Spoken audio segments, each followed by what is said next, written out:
Dans cette vidéo, nous allons voir comment corriger l'adresse d'un contact qui a rempli un formulaire sur une de vos pages web. Vous voyez ici dans mon cas, on va avoir des champs spécifiques comme l'adresse postale, le code postal, la ville, mais pour le coup, ces champs ne sont pas forcément remplis correctement et dans Prospeneo, vous avez l'intégration des adresses avec les adresses de Google. Donc vous voyez ici, si vous mettez concrètement cette adresse-là, elle ne sera pas spécifiquement reconnue correctement parce que c'est Charenton-le-Pont. Là, il a marqué Char-Renon. On est sur 94 220, il y a marqué 2 rue de Paris.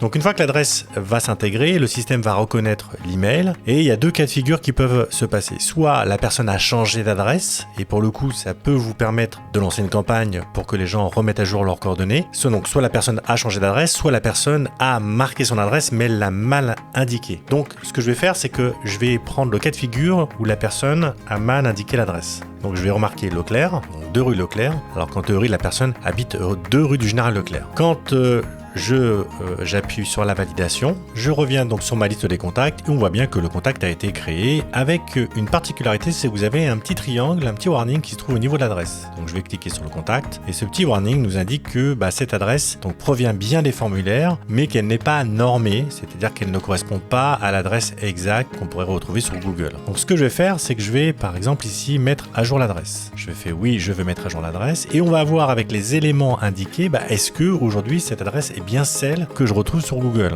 Donc là, il m'indique 2 rue du Maréchal Leclerc à Saint-Maurice. Donc c'est pas du tout ça. Donc ce que je vais faire, c'est que je vais cliquer sur la petite croix et je vais compléter mon adresse. Déjà, je vais remettre la bonne ville, c'est Charenton, et je vais spécifier Général Leclerc. Je fais enregistrer en bas et je refais la même opération, mettre à jour l'adresse. Je fais oui, je veux mettre à jour l'adresse. Et là, pour le coup, il me donne la bonne adresse. Il me dit bien 2 rue du Général Leclerc à Charenton. Si vous n'avez toujours pas la bonne adresse, déjà, premièrement, pensez à bien cliquer sur la petite croix ici.